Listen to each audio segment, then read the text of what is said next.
OnlyTG Echo provides the multi-form messages builder function to set content. Let's get to set content by multi-form messages builder. Click the text button and reply to the text content you want to set. Once the update success message pops up, it means the process is complete. Click the media button and reply to the media content you want to set.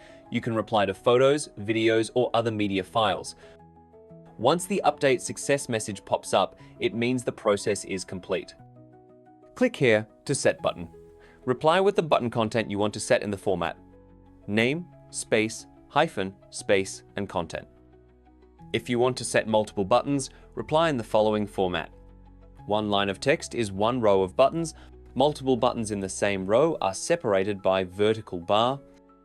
Only link or module is accepted in content.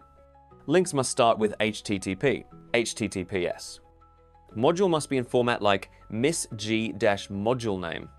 Modules are preset messages. It can be set in your bot menu.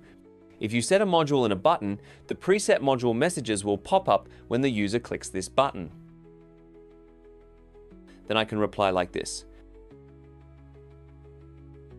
Once the update success message pops up, it means the process is complete. Click the preview this message button to check this content. The first button will open the website. The second button will open the channel. The third button will pop up the module messages I have preset.